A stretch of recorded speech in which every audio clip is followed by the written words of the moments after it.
Ladies and gentlemen, we want to thank again MARS Equestrian for sponsoring this thing. Thanks to them for helping us out this week. So I want to introduce our afternoon conversation about habituation. And we want to introduce Dr. Jim Heird, who has a doctorate in animal behavior from Texas Tech. Dr. Heird has a wealth of experience in the equine industry and academics. Through Heird's career, almost 50 years of teaching and researching and mentoring at 4 different universities. His command over the areas of equine conformation and behavior is recognized well beyond classrooms and labs. He has trained champion horses, horse handlers, and spent over 5 decades judging and working with the American Quarter Horse Association and was elected its president in 2018. He started the Equine Initiative at Texas A&M University in 2009, and other achievements included award for excellence from the U.S. Department of Agriculture, dozens of national leadership accolades, be named Horseman of the Year by the Colorado Horse Council, and appointed as director of the Texas Racing Hall of Fame, and also being inducted into the Texas Cowboy Hall of Fame. So I want to welcome Dr. Heird and thank you very much for spending the time and his thought process and information. Dr. Heird.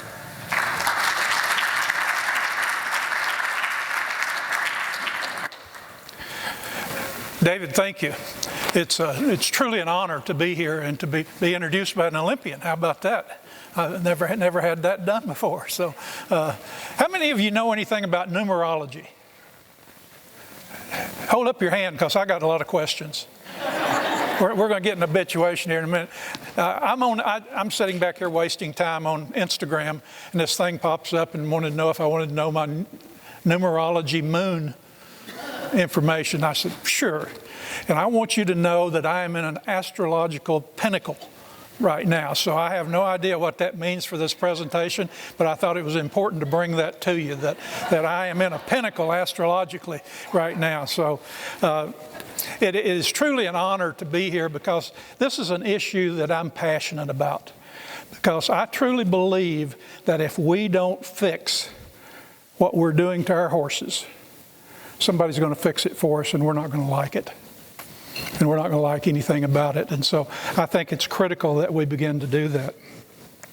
My wife is very excited because she's on the board at MARS, that MARS is sponsoring this. So I want to share with you 2 quotes that I think are very important for this topic. We can judge the heart of a man by his treatment of animals. Have you ever watched somebody abuse a horse at a show, or in the warm-up ring, or in the training ring, and wondered what they're thinking, where their heart is? I think we have to do that, and maybe they don't have a heart. I don't know, but it certainly tells us about where their heart is as far as treatment. Anytime we talk about welfare, we have to remember the following quote from William James. In order to have a full discussion, we have to go beyond stereotypes, shallow thinking, rampant present-mindedness, and self-indulgence. Think about that the next time you're trying to talk to somebody about welfare, from racing to the Olympics. And if you're trying to talk to them about what we need to do to protect our industry and the horses we love, think about that quote. And then finally, I don't want you to ever forget this little girl. And the look on her face and the love that she has for the horse, because that is our future. And that is the person that's going to decide what our industry is going to look like. And we're going to use her several times today as we talk about this. I'm going to talk about habituation today. I love that term. I don't love the term, I love what it means. And it's the phenomenon by which we accept as commonplace those things that at first we found distasteful and or wrong. Are any of you habituated? Every one of us is habituated about something. And, you know, whether it's smoking, whatever, you're habituated. I have to tell you an interesting story of my wife and I. My wife is Dr. Eleanor Green, who some of you know. She was dean of the vet school at Texas A&M for 12 years. She's the new founding dean of the new vet school in Arkansas. She's the first woman president of AAP. And so a few years ago, we were invited to go to Spain and tour the horse industry of Spain with a donor from Texas A&M. So we get over there on a Friday and we check into the hotel and take our nap. And the next morning on Saturday, we get up and the lady informs us that she's taking us on Sunday to a bullfight. My wife loves animals. So, you know, the national sport of Spain is bullfighting. So we get back to the hotel and she goes, I don't know if I can watch bullfighting or not. I said, honey, we have no choice. Our hostess is taking us to watch bullfighting. I said, knowing a little about behavior, I said, let's see if we can find bullfighting on the television. On Spain, there's 5 channels any time of the day that has bullfighting. So we turn on the TV, and every time this bull would make a pass on and go, I said, hon, I don't think that's going to work tomorrow sitting in this lady's box. So we're going to have to watch a lot of bullfighting. And so we watched it, and finally we turned it off. She said, you know what, that's kind of an interesting sport. We didn't see him kill one, so she said, that's kind of interesting. It's kind of pretty, and the matadors are very athletic. She became habituated. She took something that at first she found distasteful and said it's okay. And that's exactly what we do with horses and in horse training. So habituation is actually easy. And so the next day they take us over and they show us, you know, she's bought into the whole concept of us going, but now, so they take us over the next day and they show us the processing place where they process the bulls after they're harvested, okay, and how the meat goes to the poor. Now she's really involved. And I got to tell you, they had these 2 guys from Portugal horseback and did the fighting horseback. Could be one of the greatest examples of horsemanship I have ever watched. These horses were amazing. The riders were amazing. And so we got into it. We became totally habituated to bullfighting in Spain. But that's how easy it is. And I'll talk to you here in a few moments about some of the things, some of the reasons we become habituated in horse shows and horse training. Where do your feelings about equine welfare come from? Have you ever thought about that? Where do they come from? Depends on your perspective on how you feel about welfare. My favorite is Bernie Rollin, who used to be on the faculty at Colorado State. Always said, some of your feelings about welfare come from the hall closet of your life. And what do you have in your hall closet at home? You have a few good things, right? That, you know, if it's real cold, you got the cold weather coat. You got stuff that you threw in there at Christmas that you haven't taken out to be in there next Christmas. You won't know where it is. But some of our beliefs come from our hall closet of beliefs. And we all have those. And so you have to decide what's in your hall closet. That's our experiences and viewpoints. From livestock industry, when somebody, your cousin that comes to your farm or ranch once every 3 years and asks you questions about why you do what you do, you don't have an answer, and all of those kind of things are in there. Animal activists, public officials, on and on, where they come from. The public is the group that concerns me about what's going to happen with our industry if they learn more about what's going on. And I'll talk a lot about that today. My favorite picture up there is the little boy and his dog saying the prayers at night. If you don't think that we've changed how we look at pets, my wife has a new Min Pin puppy who is in Orlando, Florida at the vet meeting right now. We paid whatever we paid, $150 extra, so he could ride on the plane under the seat, and he goes everywhere. He does everything. We have 3 dogs that sleep in our bedroom, one on each side of the bed and one in the bed. And, you know, I grew up, my mother, our dogs stayed outside. Didn't matter how cold it was. And I remember when she said, we had a German Shepherd named Lady. She said, maybe we could let Lady stay on the back porch. And the next thing, she was inside. But all of that has changed, and we've become pet parents. Most of us in here are horse parents. We're no longer owners.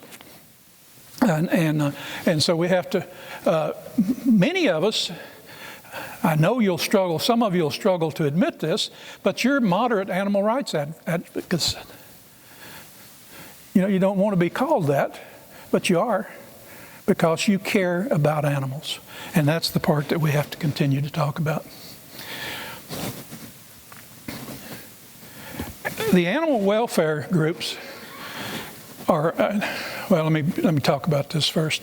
We have a whole new generation coming. We don't have enough of them, because our youth activities events are getting smaller and smaller in every breed association. We don't have enough events, youth coming in. But think of that young lady, think about this young man right here, and what their attitude is going to be about your breed, my breed, our disciplines, and what we're doing with horses. And then let's talk about the animal protection groups for just a minute. They come from all walks of life. These are not, well, most of these are not bad people. Many people join an animal activist group because they were not listened to by their breed associations, their discipline associations. They had to find somebody like-minded that they could talk about the issues with, that they didn't try to embarrass them. And when you think about it that way, that gives you an insight into who we can talk to, and talk to them in an open-minded way. So I think that that's an important piece to remember. Most animal activists are driven by a genuine desire to make sure animals are treated appropriately. Some of you in this room, I know, are very active in animal activist groups. You probably don't like that name, but you're there because you don't like what was happening, in this case, horses.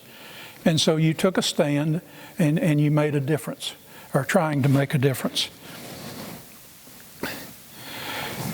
The issue we get into a lot of times is that many members are not familiar with animal industries and animal care practices.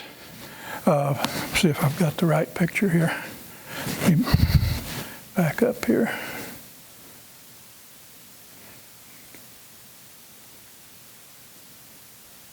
Well, we'll just talk about it. We have a lot of Californians in Texas right now. How many of you are from California? Oh, good, stay. We have plenty of you in Texas already. We're getting about 400,000 a year. And we have a couple who've moved there, very nice people. We love them to death. We do a lot of stuff socially with them. But they called me Wednesday night. I was already in Kentucky. They called me Wednesday night and they said, you know, it's going to be cold this weekend. And I said, yes, I'm aware of that. And they said, our horses won't go in the shelter when it's cold. They just stand outside. What should we do when it gets to 10 degrees? And I said, what are you doing now? You know, we've had some 20-degree weather. They said, well, if it gets below freezing, we put a blanket on them, but they still stay outside. I said, you know what? They're going to be fine. At 10 degrees, they'll be fine. Put the blanket on them. You'll feel better. They don't care. I said, they got a good hair coat? Oh, yeah, they got a great hair coat. They got a lot of hair. I said, don't brush the snow off because that's part of the insulation. They'll be fine. And they said, and I remember the wife was in the background. She said, really? That's all we have to do? I said, yeah, they'll be fine. So a lot of these people just don't know, but they're passionate. And we cannot discriminate against somebody that's passionate about the welfare of our horses. I put this quote in here. I use it a lot because I love it, but it's very pertinent because Louis Brandeis is a Louisville native. The law school here at the University of Louisville is the Brandeis Law School. And I've actually gotten interested in reading some of his stuff, and he's kind of a neat man. And here's my concern. If we don't take over managing the welfare of our horses, the greatest deterrent to freedom lurks in the insidious encroachment by men and women of zeal, well-meaning but without knowledge or understanding. I don't want that set of people running our horse industry. I want us to make those decisions in this room, in this organization, in any organization, and figure out how we are going to fix our problems with welfare.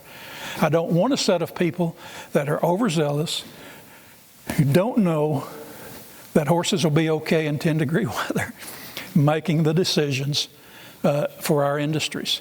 And so I love that quote. I use it a lot, and I think it's very pertinent. What is abuse? It's any excessive or repetitive action that causes obvious stress or discomfort to the horse. I've shown enough horses to know that they don't perform at the level that we want horses to perform at the highest level without asking them. You've got to ask the horse to perform at the level you intend for him to perform at the show. An old friend of mine, Matlock Rose, who was a cutter, always said they hardly ever perform better at the show than they do at home. Make sure they're good at home. And so I understand that we have to ask, but we don't have to abuse them. You know, if we're training a reining horse, we don't have to go down and spin it 15 times in a row to make sure that that horse is going to spin. There's only 4 spins in any reining pattern. You don't have to spin it 15 times. You don't have to run it up and down the pen until it's exhausted, stopping it. You do not have to abuse in order to train well. And David and I were talking last night. I have never had a horse that I had to make perform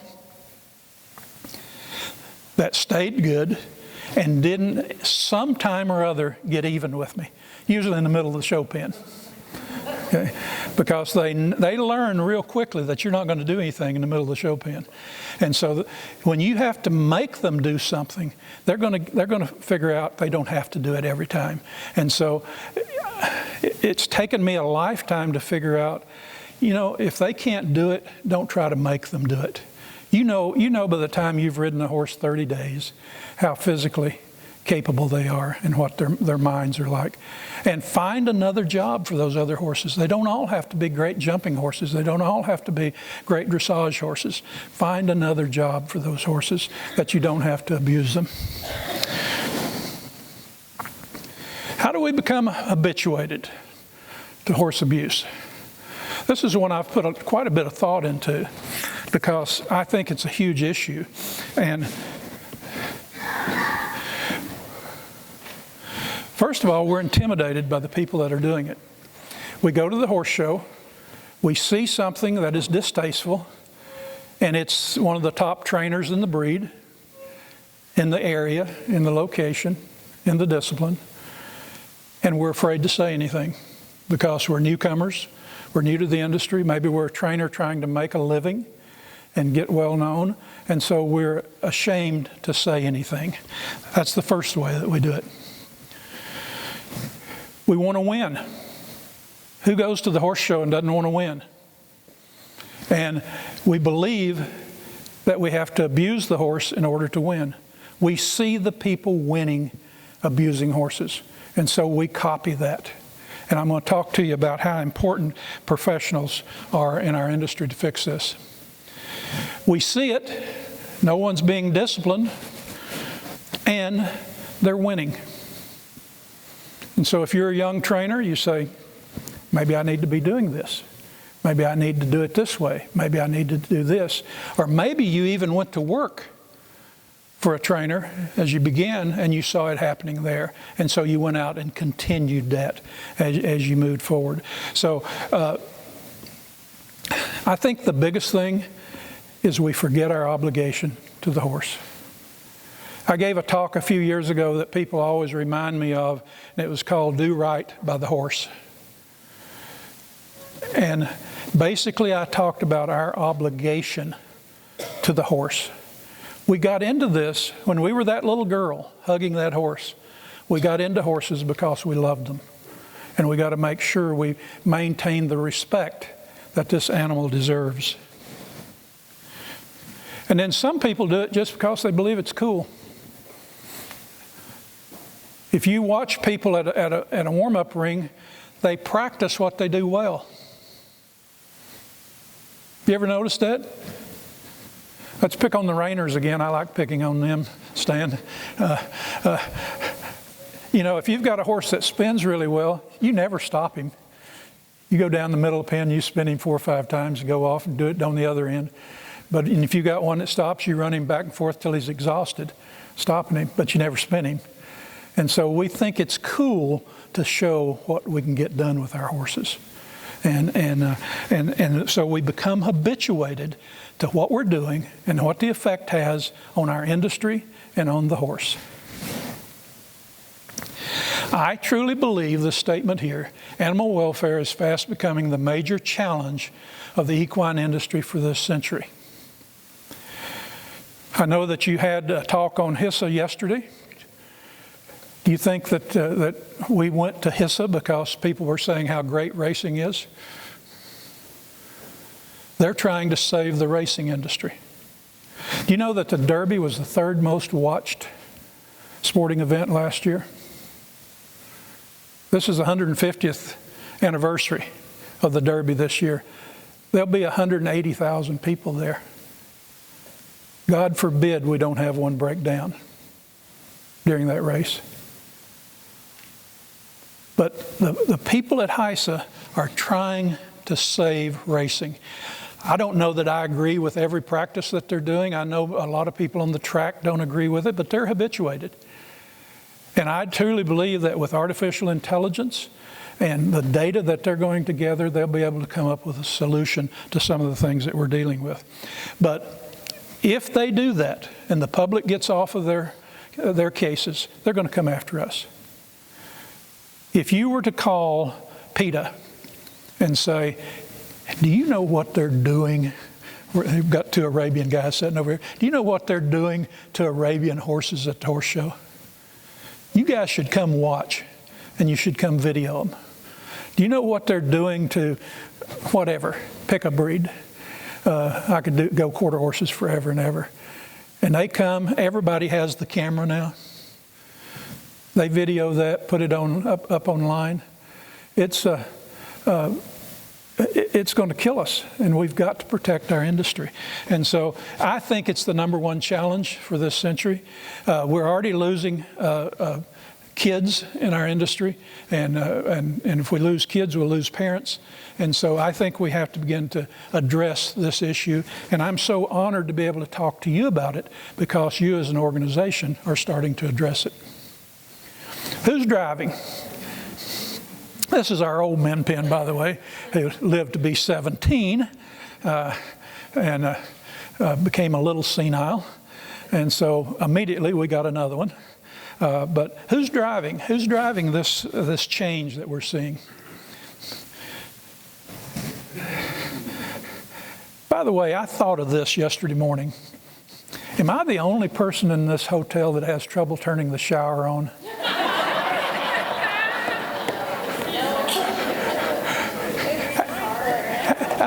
I went over and found the card. And so I had to read it twice. And I thought of this slide, are you smarter than a 5th grader? I thought, surely I can turn on the shower. But a few years ago, they surveyed a group of young people on, are you smarter than a 5th grader? And they asked, what are the most important issues facing the world today? You know, you'd have thought world peace, the economy. No. #1, welfare of animals. #2, protecting the environment. And 3, caring for people. So there's hope for us old people. Once they get the animals taken care of and the environment, they'll get down to us. And so, but think about that. 5th graders who say animals are the most important issue. Now, part of that is our fault. Because The animal welfare groups are distributing information to 3rd through 5th graders about how we treat animals. Are we sending anything back? Are we saying how great our animal is, what a great opportunity this is to work with horses, what that could mean to you? No, we're simply letting them do that. And so we need to remember what these kids said, because that's who we're going to be working with in the future. This is a slide I don't particularly like because it's not accurate anymore. We've talked for years about that 98% of our population is urban, 2% is rural. That 2% includes all the neighbors that have 5 acres and a horse in the backyard or a goat or whatever. They're not really rural. We're down to under 0.5% of people that live in agriculture in this country and that have an appreciation for the lifestyle of animals and how to take care of animals. And so we're in a minority as far as the knowledge that people have. Okay, here's my little girl again. I love this picture. How many of you can relate to that picture when you were that age? It's not just women, by the way. That's how I felt. That's exactly how I felt when I was 4 and 5 years old about horses. So I'm not going to editorialize these pictures, but I'm going to go through a set of pictures with you for a moment. How would she feel about what is happening right here? How would she feel about that picture? Could you explain it to her where she would understand why we do it?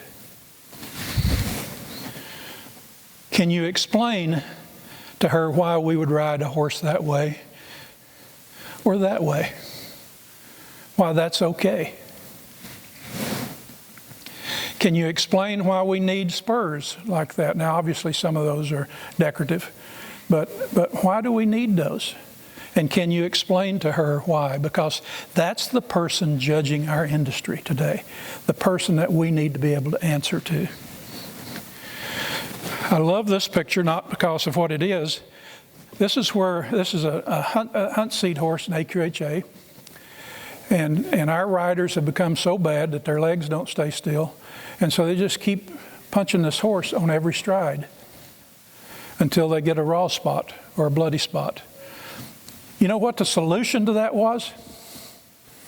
I was chairman of our animal welfare committee for 5 years, and Eleanor was for 3 after that. So for 8 years, we were chairman of the Animal Welfare Commission. We got a request.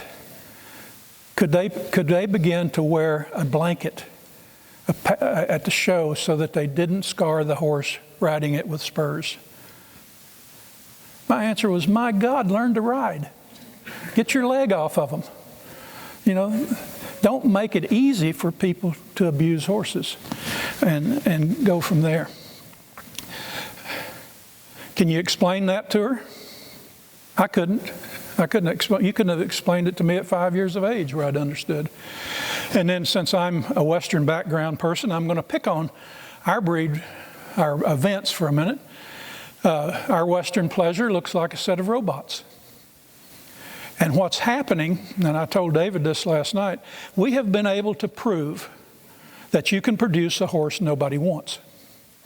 We'd have 80, 90 horses in the Western pleasure. They're around 20 now. And so now they're defensive. They'll tell you that lope is a high-trained event, a high-trained activity, and it's hard to get them to dwell in the air like that. Well, it is.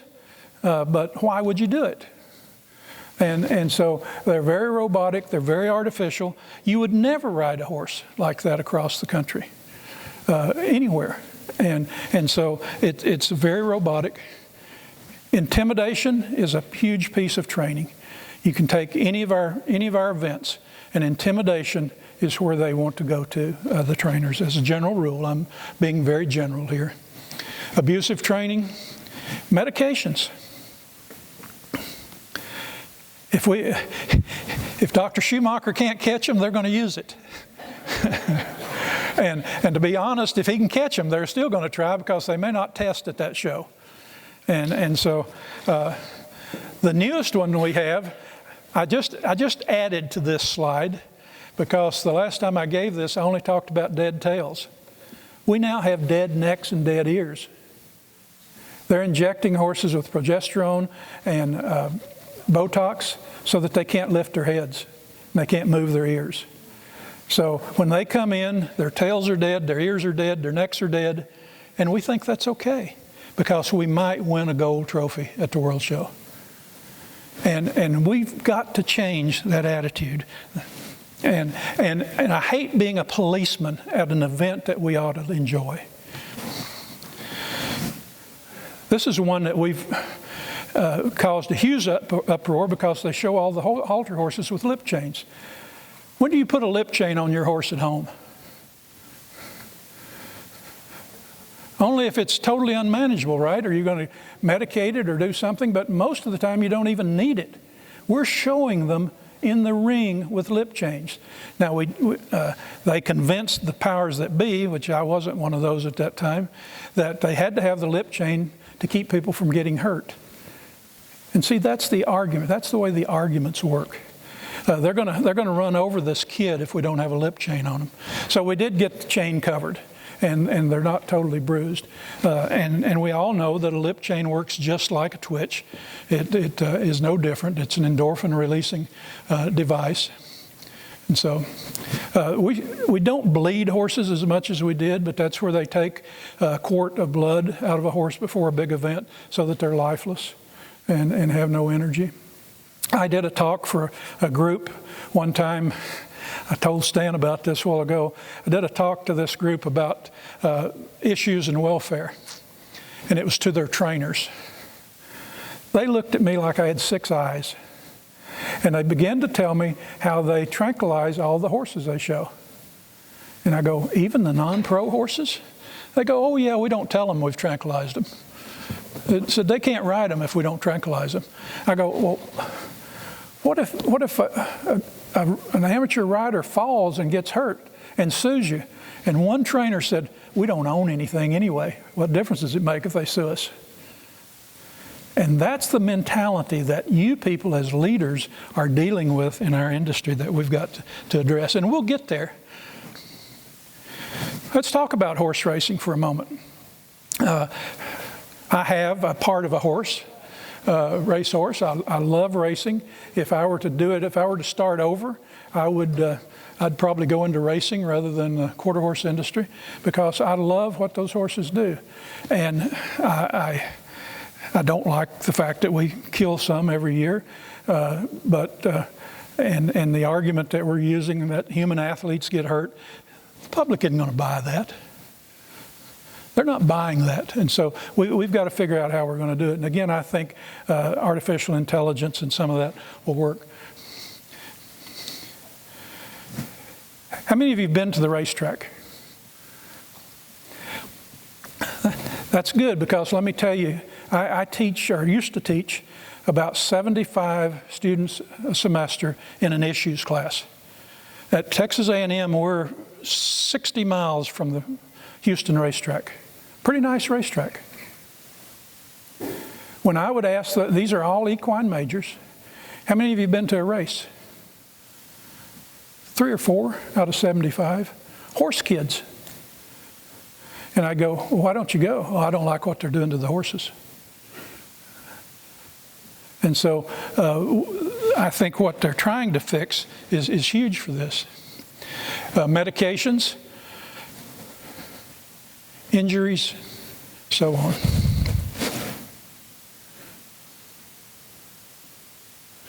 Let's talk about the whip up here in the upper right for just a moment.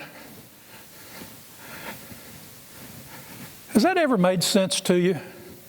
When you hear the talk about these horses run on their own, they love to run, and if you turn them out in the pasture, they'll just love to run, and they'll race cars along the road. Has that ever, in your wildest imagination, made any sense to you that they have to whip them all the way down the stretch? I understand you may have to wake one up, but how do we justify that? And why do we, as we listen, go, what? They love to run, but we're whipping them? And we all know that horses don't perform very well when you whip them. So that's an example to me that we just have to be smarter than a fifth grader. You guys have talked for 2 years now about the social license to operate. It's commonly used to describe the public's acceptance of an organization or industry and its actions. Without tacit approval, we risk being rejected and forced out of existence.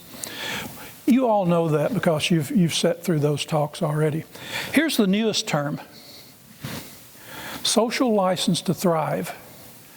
This is the term that's replacing social license to operate. And basically what it says, we must be able to show a dedicated effort to address the public's concern about our industry. Doing it within our own organizations will not change the public's concerns. It requires committed engagement with our detractors to show that we're making progress. I truly believe that that's what HICE is doing. I truly believe that they're trying to show a dedicated effort to fix racing. And that, as I said, I don't agree with everything that they're doing, but I do believe that that's the path that they're taking. They're trying to show a dedicated effort to fix it. And I think as we get technology involved and we get artificial intelligence involved, I think we'll be able to do that. I've often wondered, and I think they're working on this now, why can't we scan, ultrasound, whatever we need to do, horses before they break down and predict breakdowns? I think that's possible. And I think that's one of the things they're working on. So here's another interesting graph, I think. If you surveyed the people, what are the most credible sources of information on farm animal care according to consumers? Number one, HSUS. Veterinarians, PETA, 6% farmers and ranchers. Where would your organization be if we asked horse people that question? Would they say that your organization is the number one place to get credible information on animal welfare, equine welfare? They should. And veterinarians should be a lot higher than that. Which two organizations in the animal welfare industry are probably frowned upon the most by the average person? The two that are up there. And yet that's a credible source. And so I want you to think about where your organization is in that system there. This is an interesting picture here because you probably think I have it up here as a welfare issue. Are you guys following rodeo today? What's happening to attendance? No. It's going up left and right. You can't get a ticket to a PBR event. And so I had a meeting with one of the leaders of the PBR, and I said, how have you been able to do this? They said, we invite them to the back. I said, we've listened to them. If they tell us that this is distasteful, we try to fix it. We try to change it. Said, we've got no problem having PETA or HSUS coming to the back of our pens before a rodeo. We show them how we take care of the bulls. We show them how we take care of the horses. That's why they don't have hot shots in the chutes anymore. And they changed the way that event is looked at. Now, calf roping is still, they're on dangerous ground. It's just a matter of time. I was on the executive committee at National Western Stock Show for years, and we surveyed when people went to the concession stand. They go during the calf roping. They don't want to see that. And yet we still have people that are habituated that will tell you, well, that's the way we do it at home. No, you don't. I've managed ranches. Nobody takes a calf running as hard as he can and flips him over backwards. Doesn't happen that way. You know, you rope his hind legs and drag him to the fire. You run him through a chute, but you're not taking a chance on a $1,000 calf of doing that. So that argument doesn't hold water. And so they're going to have to do something with calf roping, and breakaway roping is probably the answer. We're starting to see the boys get into breakaway roping. And But they have made a difference by listening to the people that are detractors. And like I said, PBR's on television every Sunday. They've got PBR events every Sunday, and people love them. Again, my friend Bernie Rollin, who probably had as much impact early on animal welfare as anybody I've ever known, and he got involved in horses, and he said, it's simple. As an industry, we need to quit doing the 5% of our practices that activists spend 95% of their time criticizing us. In general, we're pretty good. We're pretty good to horses. Most of us love horses, but let's quit doing the 5%. What's the industry's answer to that quote up there? If you do that 5%, they'll want another 5%. That's okay. If it's wrong, let's quit doing it. You know, let's fix the 5%. They spend 95% of the time criticizing us. Think if the walking horse people had listened to you guys 50 years ago about soaring, where they would be today. There's so many ways to address these issues. This is one of my favorite quotes, and I'm not sure, Dan Rosenberg's the first person I heard say it, but I think he stole it. Our sport can handle economic cycles and other common problems. What it can't survive is becoming unfashionable. I actually think that was a baseball quote at one time, but think about that. We can survive the economic issues. We can survive a lot of things. What we can't survive is people not wanting to be a part of what we're doing. And they don't want their kids to be involved. They don't want them to work with trainers. They don't want them to ride our horses. We can't survive becoming unfashionable. So who's responsible for equine welfare? David, that's really the question, isn't it? That you'd like to get answered. Who's responsible? We all are. Every single horseman in this room, every single horseman in the country is responsible. But equine professionals and organization leaders should lead and be the voices of authority. I can tell you from our work at AQHA, when we got the professional horsemen on board with us for animal welfare, and they began to go to the shows and stop a young person that was abusing a horse. They'd ride over, and this was people with big names that nobody was going to argue with. They'd go, you know, looks like that horse could use a break. Why don't you and the horse go back and take a little break? And it was amazing when they got on board how much that helped it. And then I hate to legislate laws, but you're going to have to have some rules and laws to help you get through this. I told somebody yesterday in a conversation, punishment works as long as you fear it. But it doesn't work if you don't fear it. And so there's going to have to be some punishment phase in there, and probably some rewards, a reward structure. As the lady said this morning, you know, maybe we need to give people some kind of recognition that do it right. So remember this little girl. The next time you're at a horse show and you see something going on, say, what would she think? How would she feel about what I'm watching? Sit in the stands sometime and listen to what people are saying at a horse show. And I was sitting actually at our world show, and this mother and I assume her 2 children came in, and of course it was the Western Pleasure. And they said, what's wrong with those horses? They're all lame. Well, they're not lame, they just go that way. And they watched for a few minutes and they go, let's go home, I don't like this.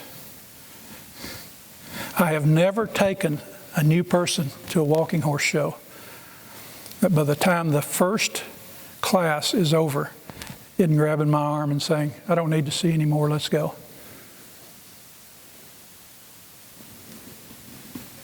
That's what we're going to have to do. We've got to remember this little girl and the people, the public today that isn't habituated to what we're doing.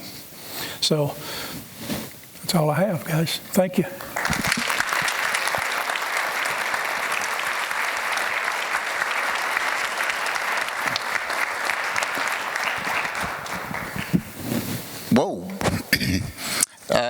Yeah, thank you so much.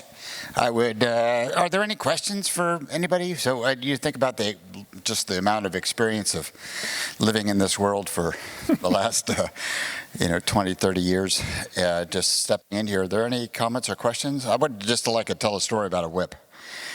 Is Charles Barkley, right? Obviously, basketball player, famous, da-da-da-da. And right before the Kentucky Derby, they're all, on their show talking about basketball. And one of the other guys said, so, well, who do you like for the Derby? And he snapped, and he just said it just like that. Just off the cuff. It's like, oh, no, I don't watch anything where they have to beat the athlete to win. And I tell you, I just about fell off my chair. It didn't really get picked up, and it didn't go anywhere, but for somebody like that to be able to say that on national television, right? I mean, I just about fell off my chair listening to it. So it's, it's very true where the opinions of internal and external and how do we actually see it.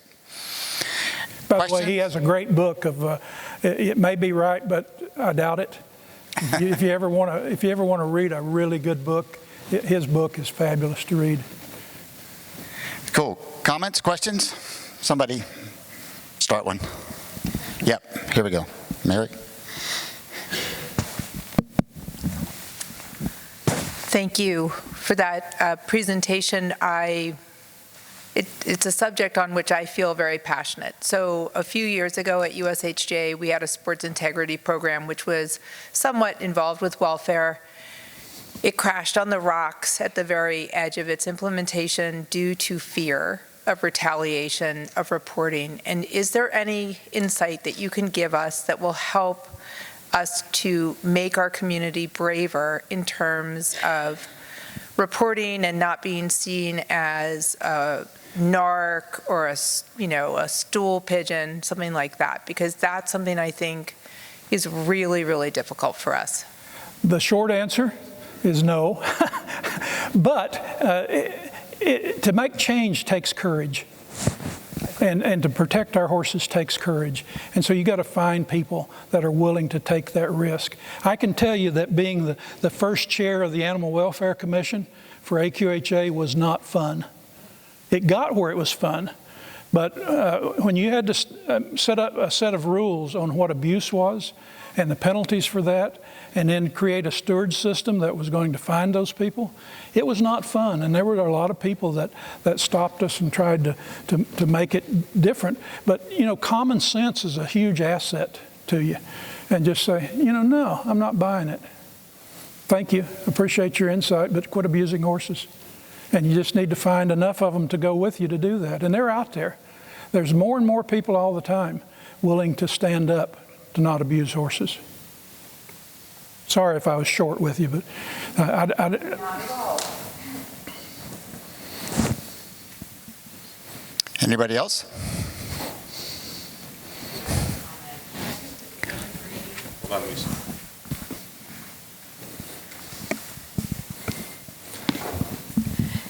The imagery in your presentation is what I think caught a lot of people in the room.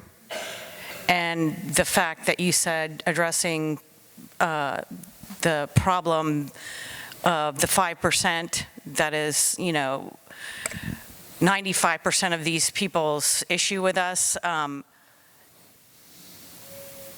Imagery is huge, and I think we don't use it enough. And as you said, I appreciate your insight to show us that our fifth graders are being given pamphlets or information on the things that we're doing wrong, and what are we giving our youth on the things that we're doing right. I think that's huge, and I so appreciate you giving us that insight, because if we as an industry can see these issues through a presentation, I'm sure there's so many bright minds that can bring that forward to do the things that are the 5% problem and get rid of it. And thank you. Thank you. I can assure you that if you sat right here in this room for 30 minutes at each table and said, write down the issues that our industry is facing, you'd come up with that 95% very quickly. And then you could say, what could we do about that? That's basically what we did with the Animal Welfare Commission. You already done it, hadn't you? Dr. Heird. Okay. Dr. Heird, Yes. over here. Turn around. I just have to say, what a wonderful, excellent presentation you gave. But I just want to tell, I wouldn't bring this up, but I think it just pretty much sums up what we're dealing with. When I was checking into this hotel, when I walked in to check into my room, we were waiting in line to check in. And there was a businessman standing next to me, and we were discussing why we were there. And I told him I was here for a horse convention, USEF, United States Equestrian Federation convention. And he quickly said, well, I hope that's not horse racing, because that's abusive. Yeah. And I was just stunned. I didn't even know what to say to him. I turned to him and I said, that's so interesting you would say that. Just something to think about. As I said, I taught 75 kids on equine issues every semester, and I never had more than 5 that had ever been to a race. They're equine majors that had ever been to a race, and when you ask them why, it's because of what they do to the horses. So it's a common thread, and that's why they're not bothering us, folks, because they have other things to work on right now. But I truly believe HICE is going to get it fixed, and then they're going to come after us.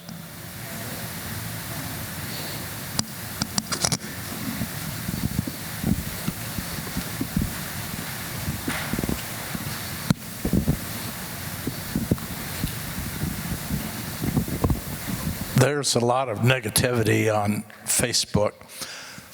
About 3 weeks ago, they had a statement on there about warming your horse up in the warm-up ring. Remember, that little girl is standing in the corner because she loves horses, and realize what you do with that horse affects her attitude. It's huge, huge, absolutely huge. So yesterday when we did that kind of exercise, I was expecting a little bit, maybe 10, 15 cards. And as I filled the couch in my room last night with them, we all know the issues.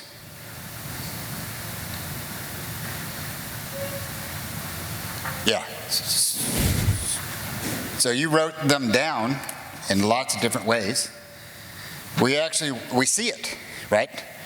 So the time is what we're asking for is now. When you see it, are you going to do something about it? From the professional horseman's point of view, to the manager's point of view, to our point of view, from a legal point of view, from a rules and regulations. Hopefully we won't have to regulate our way totally out of this thing.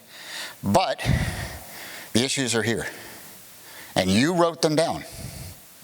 And so we all know it. And so what's the responsibility that we have to be able to deal with these 50 cards that have sometimes 3 and 4 things on them? And what is the actual steps that we're going to do? I will say that the number one thing that was written down last night was lunging. Straight across the board, right? It was off of every table. It was off of everything, cross discipline. Even though they were anonymous, that it was lunging was the number one thing. So what's the answer? How many times have we sat in these rooms and we have said exactly that? How many years have we been talking about that lunging is a big issue in what we do? What's the change? What actually is the change? Right? Do we have to have somebody stand there? Are we having cameras? Are we putting them in round pens? Are we forcing them that they can only do it in a round pen so they don't get loose? Of the 4 horses that got killed this year, lunging, right? Get loose, run through whatever. You know, I think the veterinarians saying, right, it's almost, for a while there, it was the number 1 fatalities for horses was coming out of lunging. So, what's the answer, right? And not have this same conversation next year, right? We say the same thing, that lunging is the number one thing. I'm just picking on that. It was not the only thing that was there. But what is that? And I think it's time to say, what is that? What is that answer? And there are going to be some people that won't like it, no question. There are going to be professionals that won't like it. There are going to be show managers that are not going to like it. And then we're going to have the same conversation next year. And then we're going to have the same conversation next year like we've had in the last 15 years. What's the answer? Right? And so I think we should push ourselves, even here, we got a little bit, half an hour, of maybe discussing some of those things, right? Just take the one subject. How do we actually address it? What are we going to do about that? And not just have that conversation again and again. And we all know, and you all wrote it down as being the number one thing. But again, where's there a solution to some of these things? And jumping, polling. It's not, can't do it on a show. But it was the second thing, highest number of second thing that people wrote down on those cards. And thinking about that 20% of the people here don't jump. And it was still the second highest thing that got written down. Roll curve, hyperflexion was number 3. Right? We all see it. The dressage world stood up and went after it. It's still kind of there, obviously, in the training point, by what happened over in Denmark. Okay, so obviously that was a big part of it. But roll curve and hyperflexion, and what do we see? Including not just in dressage, but also seeing it in the Western world. I've been watching all summer, finding video clips of Western roll curve. Google it. And there's stuff all over the place. So it's not a dressage issue, even though they were the ones that stood up and said, at least we're going to recognize and be able to change it and have our stewards come in and have an effect. They stood up. Right? Is the rest of the world willing to stand up and say that that's unacceptable? Right? Are we? We're sitting here. Right? We're sitting here in a room. Right? Are we going to do that? What is that answer? Right? Are we going to go to our professional trainers like Dr. Heird did that Stan invited him, right? To the professional trainers of the Arabian Association and have that conversation with them? Right? Are we going to regulate it? But you said that it's got to change. You said it. So what's the change, right? And I would just take those 3 things, and in those 3 things, 5 minutes, talk amongst yourselves a little bit about what could be an answer. Not what is the answer, but what could be an answer. You know, I think that many of the discussions that we've had here are very valuable. The one thing that I find somewhat disturbing is that many of our discussions involve empowering somebody else to do something about it. And as a technical delegate and an FAI steward, I hear a whole bunch about the stewards aren't doing anything, the TDs aren't doing anything. We need to give them more power to do something. We need to give the judges less power to reward bad riding or more power to do something about it. And it's challenging because it addresses the thing, but it does not really properly spread the ownership of the thing. Yeah, I agree. I think we talked about a little bit that yesterday. Do they have the right tools? Right? Does the USEF have the right tools? Does the steward have the right tools? Do we have the right tools to be able to handle these type of situations? So, okay, just spend 5 minutes just kind of thinking about just those 3 things, right? Do we talk about roll curve, right? We talk about lunging. Polling is a little bit different. 9, 10, 11, 12. All right, everybody, ladies and gentlemen.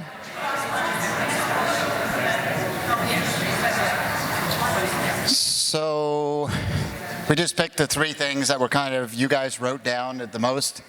We talk about hyperflexion or roll curve. And we have lunging.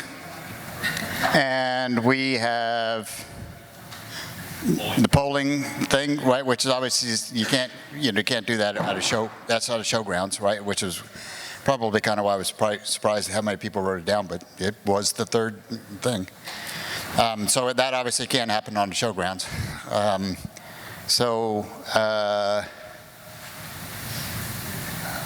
We'll take the big one first.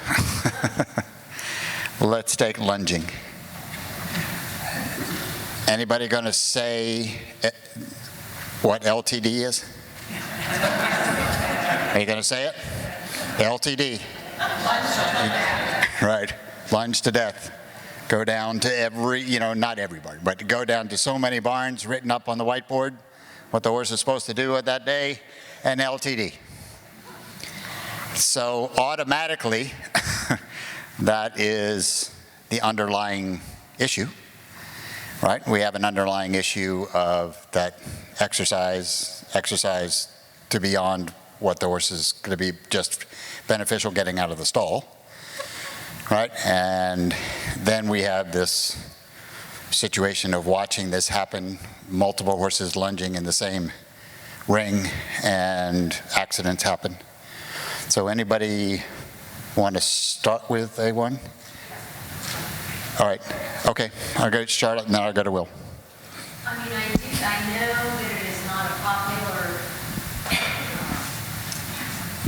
popular, it's definitely not a popular recommendation, but I truly believe that lunging areas, the same way that schooling areas in, at least for our sport, schooling areas for the higher prize money, classes and the higher level classes, schooling areas must be supervised. I truly feel that lunging areas also need to be supervised. And I know that that's not popular with management, though I am show management as well as being an official, because it adds cost.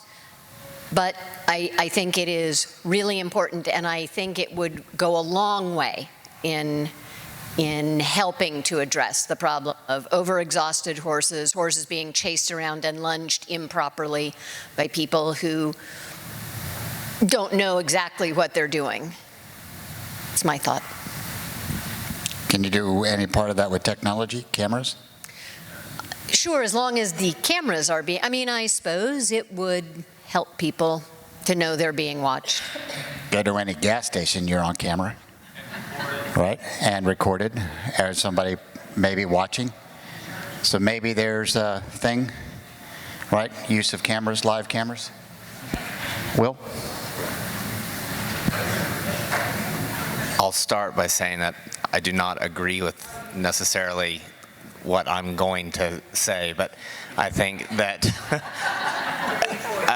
and I was the one that brought it up to the table, and I think it's got to become a part of the discussion. And what I said was, nowadays in schools, a kid misbehaves, they instantly go on Ritalin or some sort of medication. So is it time for a discussion where there is some, and I'm going to say I don't agree with it, training a horse better, but is there a discussion to have some sort of talk about a medication for certain classes, whether it be, I taught a clinic at an equitation hunter jumper school in Dana Hall, and these horses would go out to lunge for hours just so that the kids could ride them. And is it time for a discussion where something medically could be helped, because that's a little bit where society is right now. There's a pill that'll fix it. There's somebody in the room right over here that might be a little bit of a person, Dr. Schumacher. This is not,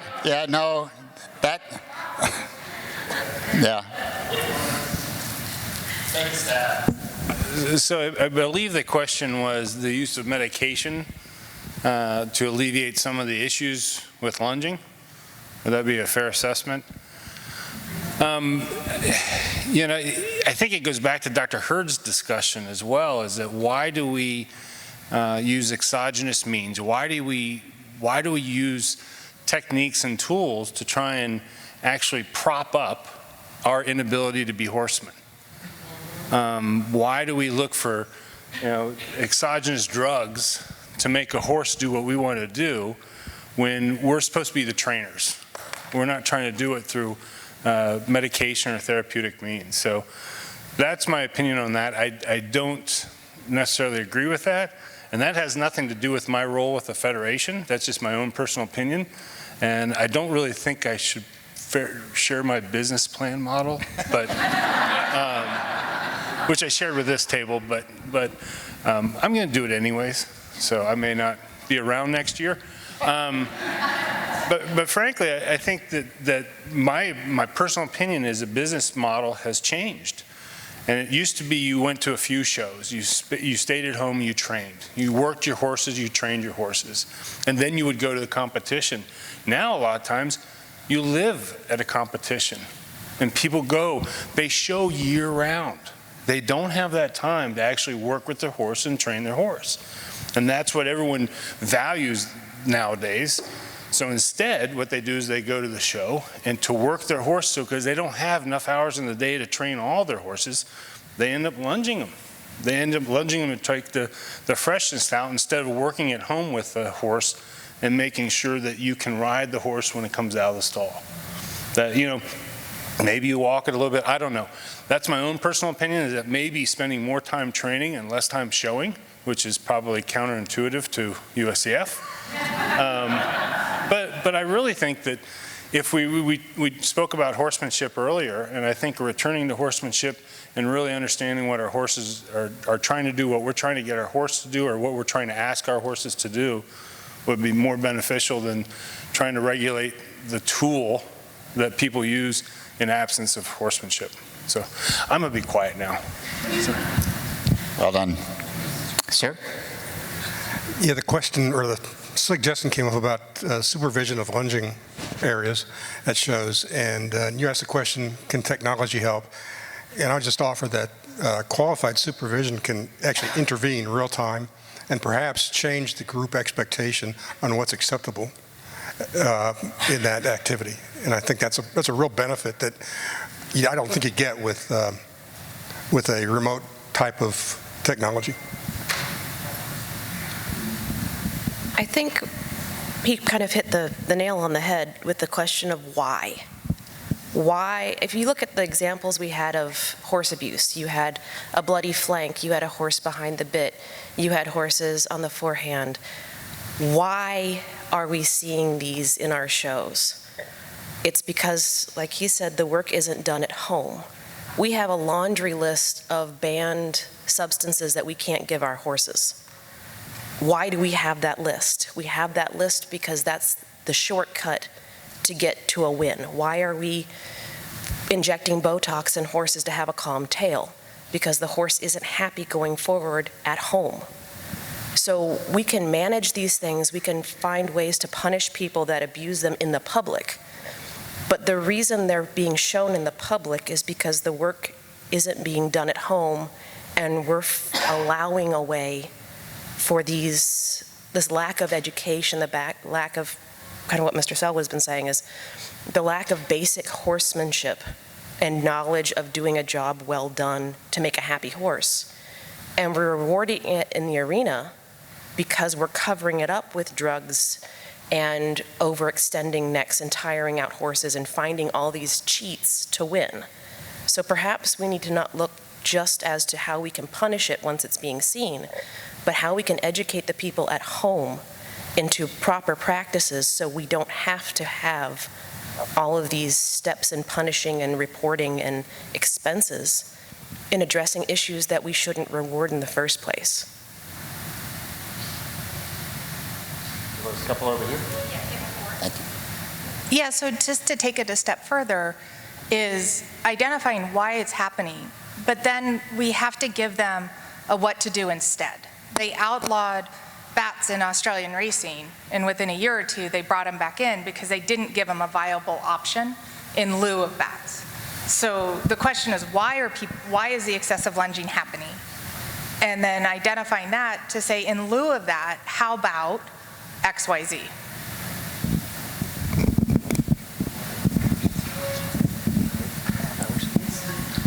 Yep, there was another one there.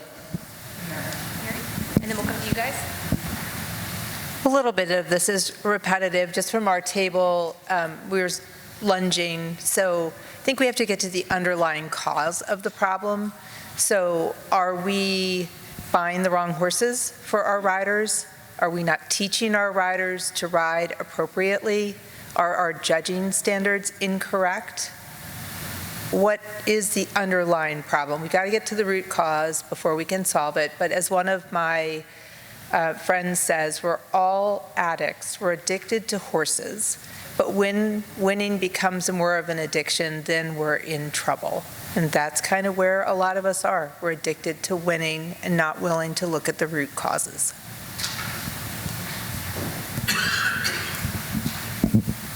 Okay, so for one, we're talking about education as being continued. Yeah, sorry. Yep, sorry. There we go. Sorry, I missed it. So, and I'm agreeing with so much talk about, proper preparation at home and bringing our horses to competitions. But one of the things too, I think, as time moves on and moves forward and the show horse morphs, when we look at the show horse 30 years ago, in the Arabian breed, our horses look entirely different. We're always in pursuit of more, asking more, getting more. And are we moving too quick for the horse to morph itself to be able to effortlessly produce or do what we ask them to do? And is the judging standard, which everyone is pushed to get to be competitive and be on top, taking our horses over the top? Our standard is far beyond what they can do, and we're stressing them, and what we're having to do to produce that is not appealing to the public. Yeah, I think Dr. Heird talked about that with the Western Pleasure. In a great way of, we produced a horse that nobody wants. But so there's kind of an avenue, right? It's kind of very much along the same lines, right? Are we just pushing the envelope too hard? Too specific, too small of a window. Did you have something? Yeah.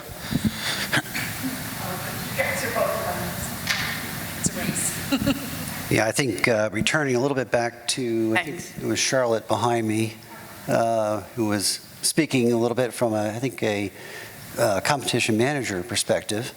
And I think she did hit upon something a little bit, from the standpoint of lunging and treating it a little bit like the schooling environment. And I'm not an advocate for adding more rules, but I think it may be something we have to look at, is to add another schooling type steward.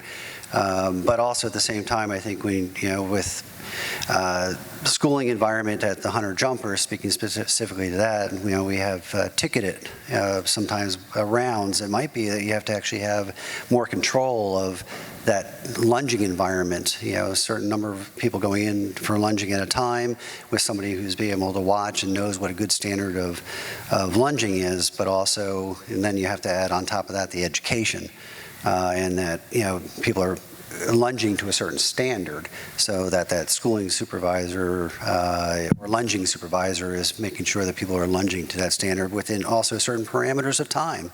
So but again, that's only at the show. That doesn't address the issue of, back at home. But then the question is, are people lunging at home in excess? Is it only happening at the show? And my brain would say it's probably happening more at the show and not at home. Basically, in some ways, that's how they stopped Roker in the dressage world in the show thing, is that they basically did it through the stewards, right? That's not acceptable, right? And it became very specific, which we'll talk about here in a minute, very specific about how long a horse could be, and tried to educate the public and the stewards to be able to take it out, right? Or just stop it, just like, that's enough, right? And make them take a break or something, right? Because so it could be along the same lines. That the technology or the thought process is actually staring us right in front of us. It's just stepping up and doing it. We had a hard time with this because this is a tough one. If lunging is the problem, what do you do about it? And I feel lucky that Dr. Katie was at our table and she pointed out okay, the first thing you need to do is get data, but then you have to identify what data you're looking for. And Katie, do you want to jump in? Oh, yes, so. Okay. So when we were talking about it from the perspective of getting the information when there is something that occurs in the lunging area, is how do you get that information from the person? Like, how long has it been going? How long has this horse been lunging? Is this the only time it's been lunging? Getting all that information may be challenging to get it from the individual at the time, and then getting a full picture of this lunging history or the health history, because all that data becomes critical. And then trying to figure out if there is an ongoing issue, meaning did this horse go from one lunging area to another lunging area? If you have a time limit, they're just going to keep going to another one unless you have some control and understanding. So with the back number that's been put in and now having a number on the horse, you can at least trace that horse. And this goes back to your question, David, about the technology.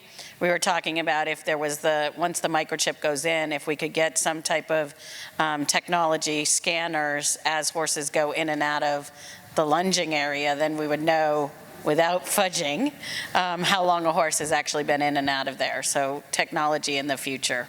That technology is out there, actually not even just using the microchip, right? So you run a marathon, of which I obviously do not, that when you run a marathon and there's 1,000 people there, right? It's an RF radio frequency tipped.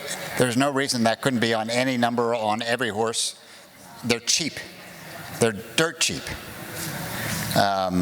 So there's absolutely you could, and then you can actually trace that horse no matter where he goes, right? Just with that technology that other sports are already using. Oh, there we go. Told David I'd be happy to share what we did with the Animal Welfare Commission and AQHA. It's about 10 or 12 years old. It's not perfect. In fact, we set up a steward system.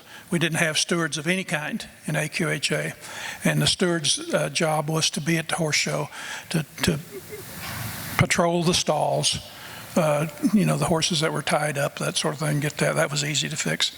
And then we, of course, about 5 years in, we had to change who were stewards, because we had some people that didn't know enough about the industry.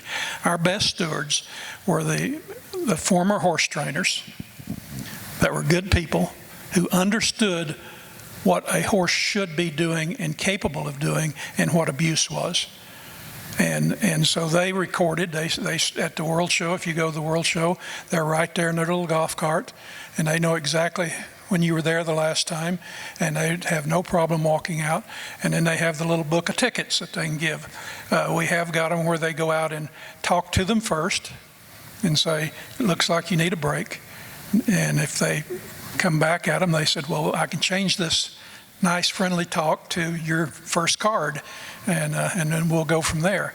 But it's easy to do if you get the right people to be stewards who understand the industry, and the stewards really helped us. Yeah, and thinking the difference between the two systems of the FEI system, where you have a technical delegate that's much more about rules, that system right about that competition, and then there's a stewards or a stewards team that are actually not there about the rules, they're about there for, following schooling, following barns, following all that good stuff. And maybe this separation of those two titles could be a thing, right? So there's actually stewards that are that's all they're doing. That's what they're educated for. It's what their thought process. And then there's another group that actually deals with the rules of how the competition is running and the quality of this, what the course is, right? And what the relationship with the course designer and things like that. So maybe there's a avenue there to follow that type of system, having it a little bit different. All right, I think, sorry. So I guess I would just close with this, with what I said yesterday. I think we've had great conversations.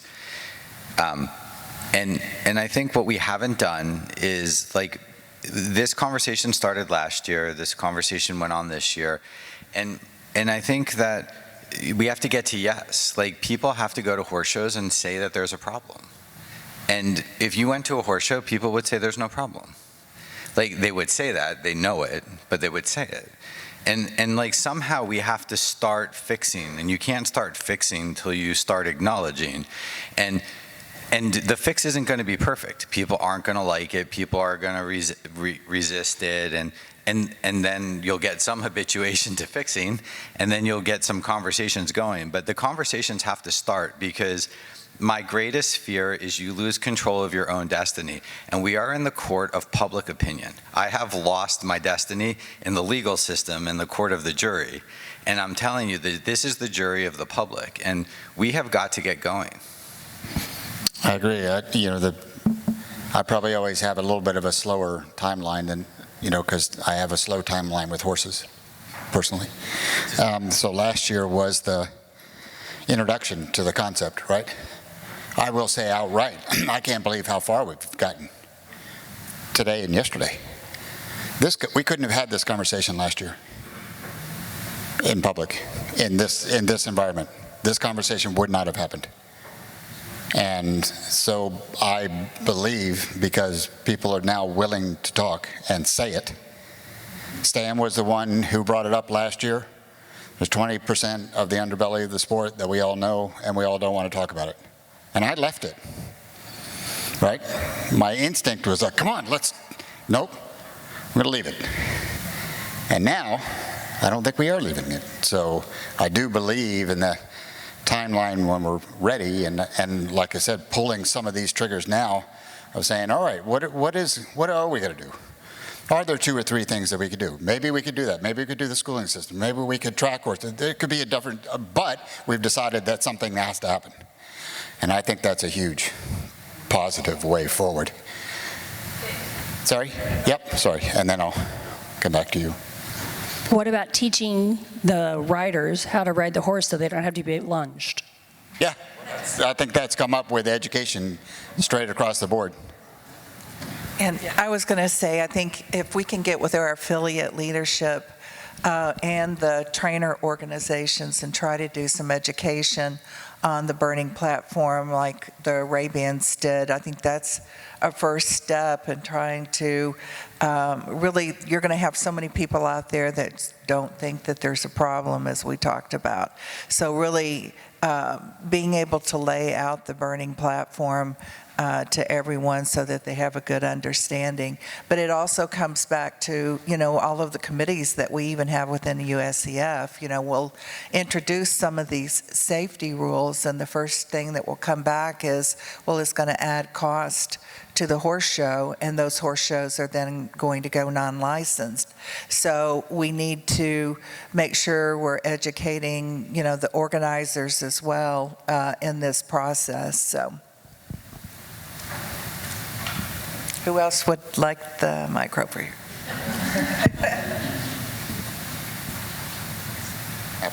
Totally. Sorry.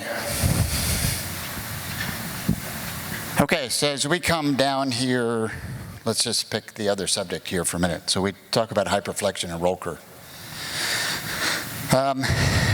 They're looking it up now. So as I said, dressage went down that road of deciding that roll curve was bad. They've done scientists, and hyperflexion is a negative aspect, and the scientific side that they did to it. And if anybody's seen a couple of those in the seminars that dressage world is going on about drawing a skeleton on a horse, they painted a chalk skeleton on a horse, and then they do, it's great. It's fascinating. You always end up learning something about it. But it was their definition of, one, how a horse works, the negative effect physically that hyperflexion or roll curve does. And they went after it, right? They went after it in the schooling. They certainly went after it in the competition ring, but they went after the schooling system. And so Catalina is actually looking at what their definition of that is. And in the stewards manual that all stewards have to go through, they have written out a definition of what the roll curve is and how that gets then dealt with in a schooling environment. Who found it? Alina? Close? I found it. And so it's a bigger question because they're in some of the disciplines and breeds, some sides of those. It's stronger in some aspects of it than it is in others, right? Obviously, we're never going to do it in my world in the cross country, right? That's not how they do it.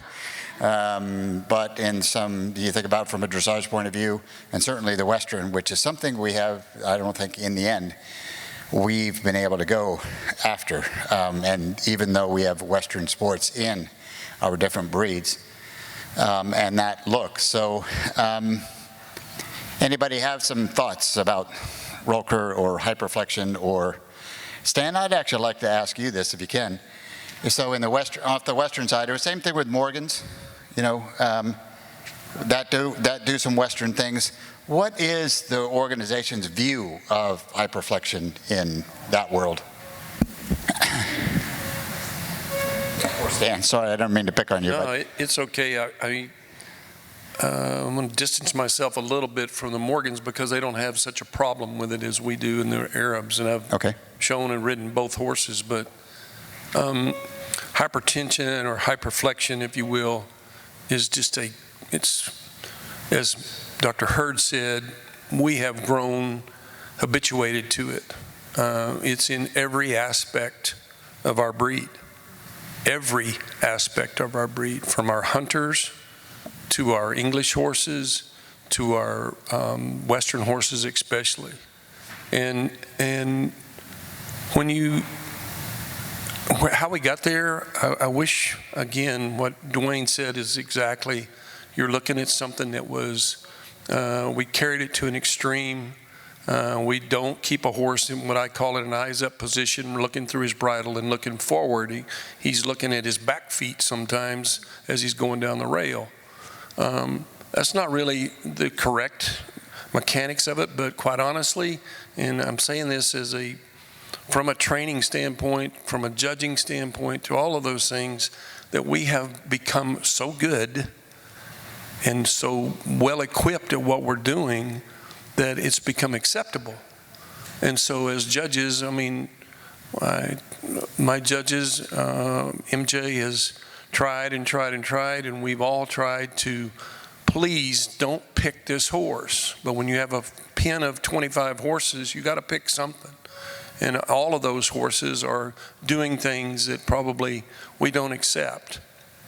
The problem with it is that, as again, Dr. Heird said, you've grown to accept it, and then it becomes they win. And so one win develops into something else. But it's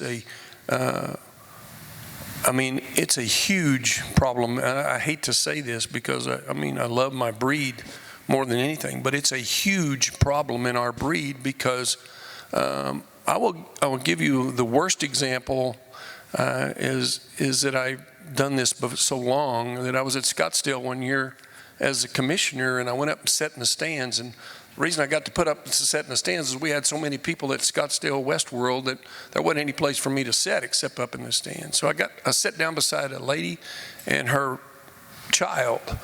And this story sounds familiar, but I was sitting there and I heard this kid say to his mother, and it was a Western pleasure class. And she said, "Mom, why do these horses all look so sad?" Okay, well, that resonated with me that we have an issue. But again, it's not just the issue of the training techniques, it's what we've grown to accept. And so we keep going like we're going to do something about it, but I haven't seen movement. I mean, they've gotten better, their movement's gotten better, their traction's gotten better, their frame is better, but that is still there. And it's a huge issue. Too much lunging, maybe. There you go.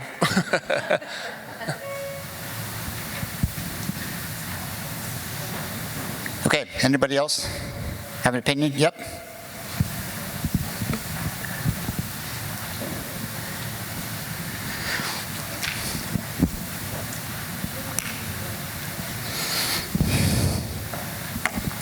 I can speak for the Morgans. I'm the lead clinician and co-chair of the judges for the Morgan breed, and we are very specific, and we don't go behind the vertical. We severely penalize it, and I'm happy to say that our judges really uphold that. And so we've not had the issue, but I do think that not only does it start with judges' education, because Stan's absolutely right. If you're judging 20 horses and they're all doing the same thing, then it's perpetuated. But I think that if you educate it, and a lot of our trainers are judges, and they hear it and they know that it's going to be penalized, it stops.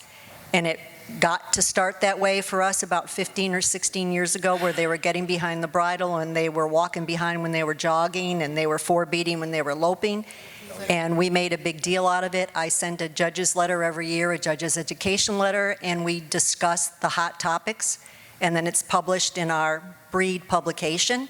And it has changed. And I really am very comfortable right now with where they're carrying themselves and that they're true gated. So I think it's two ways. I think you go to your trainers, you educate them, and you educate your judges, and you give them the tools to stand up and adhere to that rule. Okay, in the FEI world, the stewards are supposed to monitor, basically overriding it over, hypertension or hyperflexion or roker. They've adjusted the language over the last couple of years because now it says, used to be a kind of a timeline that they've taken out, but they said long, deep, and round riding is accepted unless used excessive, this is out of the stewards, FEI manual for dressage stewards, unless used excessively or prolonged hypertension of the neck. There is a fine line between training and overtraining.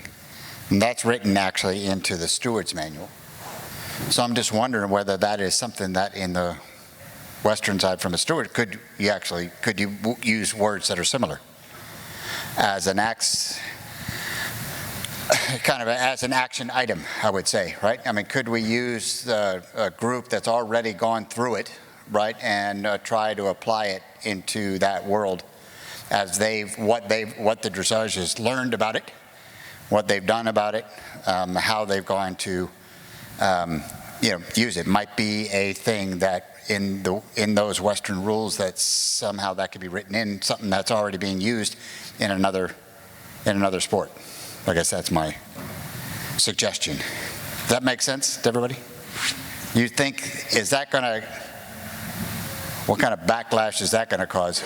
Or does it matter in the end? You'd like to think it wouldn't matter at all. I think the thing is, all of us in the breed know it's not a situation that we don't know. It's kind of like the lunging. We're all aware of this. Right. The fix is, again, it sounds cliche and all those kind of things, but having the courage to step out and go, that's not going to work for us. Right. This is not where we want to go with our horse. Yep. Mary? I've been making some notes and have some questions based on the last 2 days, and I'll run through them and decide what we'll discuss. But does anyone have any insight into the value of horses these days and how that drives the equation? That a horse worth $350,000 one day is worth nothing the next day after an injury or something that should happen, and where that fits in all of this. And the cost of showing and how the costs have increased, and that's been a very big discussion going on a lot on social media and in general, and how it's affected the forward motion of equestrian sports in general. Maybe more of us will be spending a lot more time at home training because the cost to show continues to rise. And finally, where do we stand as an organization responsible for fielding teams for Olympic sports and winning medals? We develop criteria based on results and numbers, here in this country especially, so that we can hopefully avoid litigation against people who weren't happy that they weren't selected. And then what about that competitor who knows to be selected, they need to meet a standard, they need to finish an event, they need to perform in a certain way during a selection trial, and they're faced with a critical decision as to the well-being of their horse. So these are a bunch of the questions that I've kind of come up with over the last 2 days of the discussion of what's going on. I'm going to give one kind of hard answer. She doesn't care how much it costs. That would be a strong answer for me. She doesn't care. I know it's a driver. You have to admit, right? It's an industry.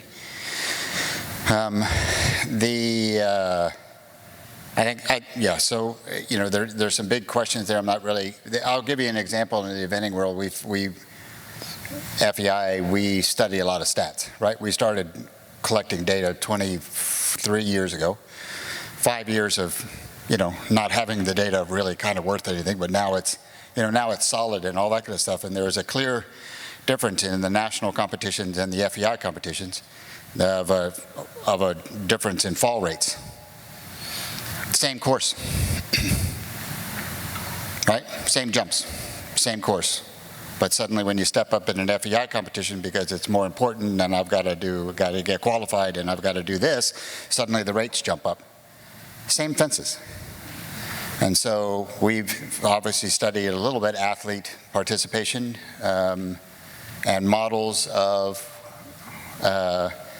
predictability of somebody's emotional state when they go out of what they're trying to approve, right? And the difference that nobody thinks that they're going to be unsuccessful.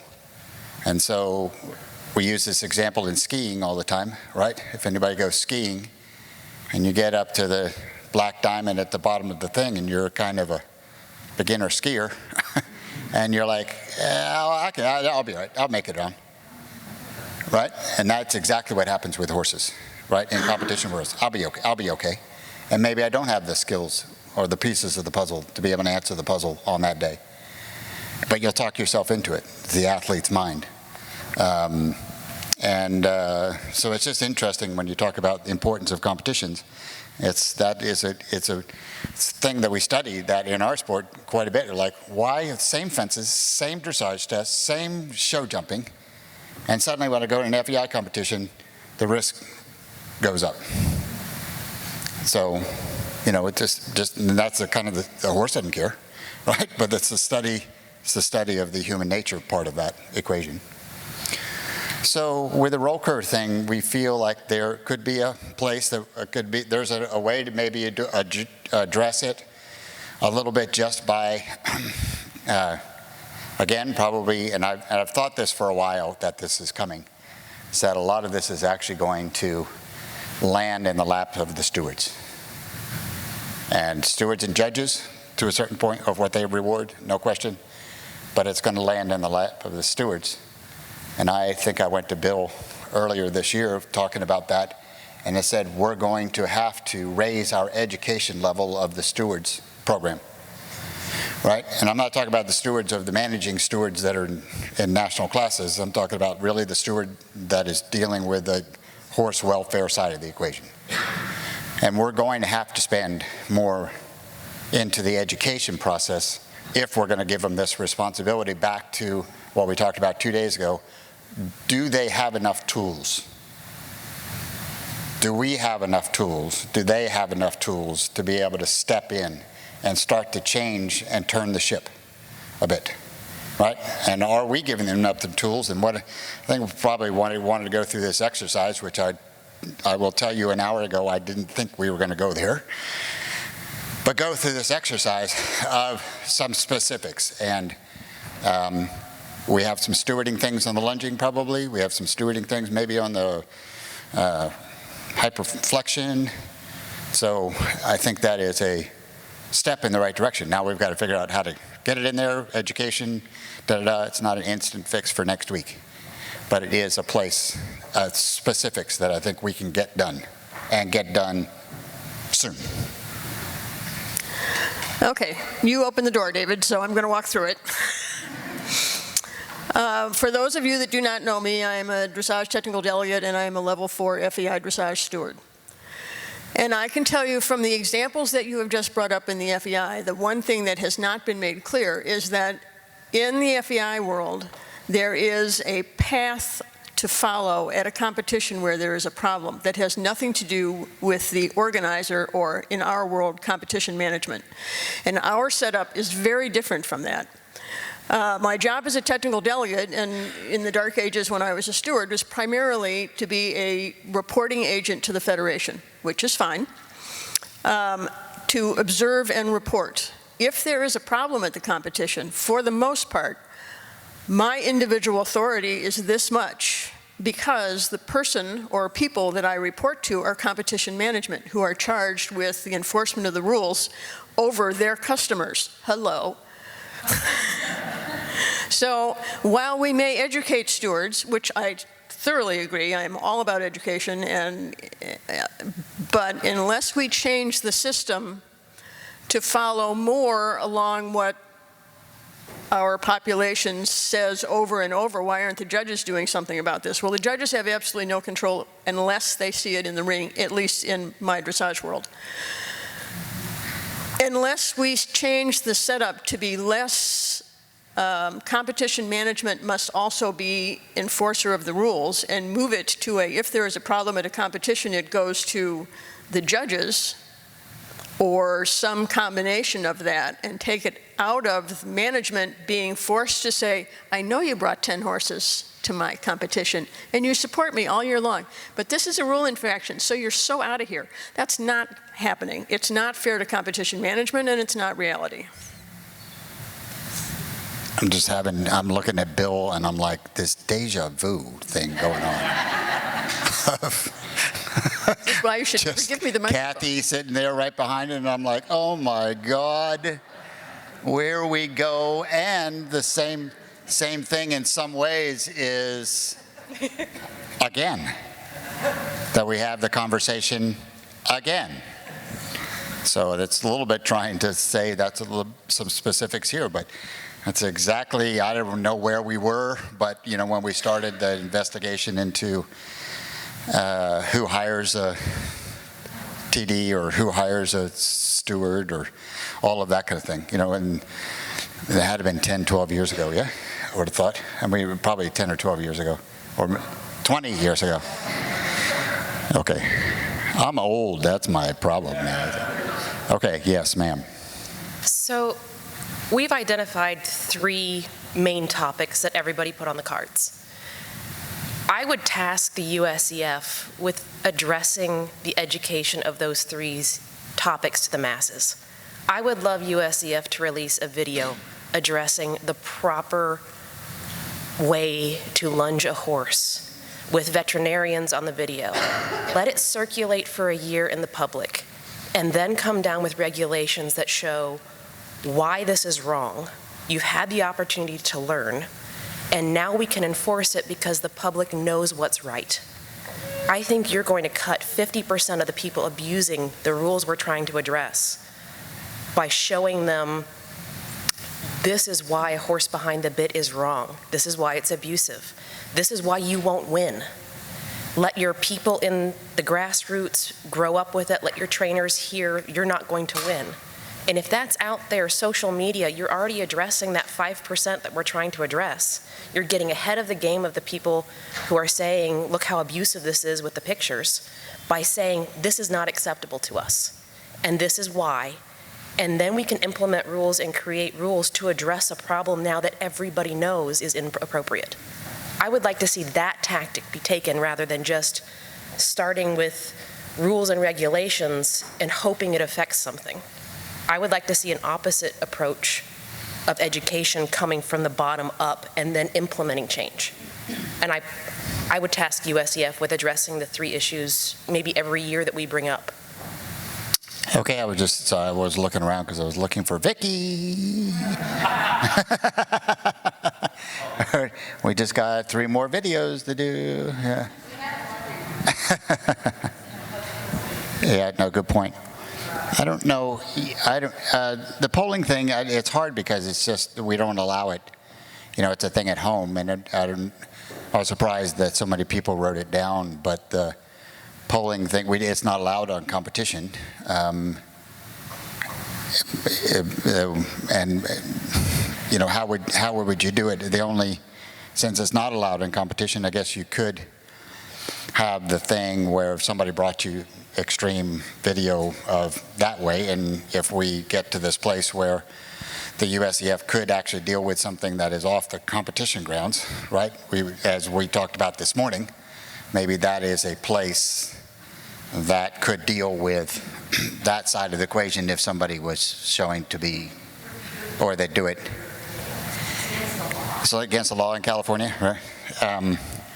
I know there was a famous case in Germany with a person that was doing that, but the Germans actually had it in their rules because you could use a short stick and it was, whatever. And but it went viral, picture, da-da-da-da.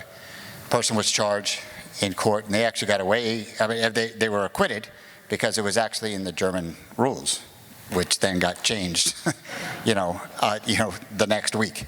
So, so that stuff does, in the end, the outcome was good, right? Even though, again, that was done by really social media, right? Or is it like that? What's that? Oh, the lunging video. Yeah, the one in there. Comes out Monday? Last Monday. We're ahead of your thinking. We're not.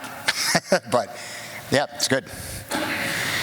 All right, any other subjects or thought processes here? I think we've got some notes to take home and some even within the affiliate, right, about trying to put something forward, right, not just coming from the USEF office, but from the affiliates within themselves about proposing where they want to go with it and how they would want to do it. I think we would want to see a definite proposal or proposals, but really trying again to leave it into the affiliate's hands to be the affiliate driven and really coming from the roots in. So, right, so your commission, right, can be something. Okay, yeah, sorry.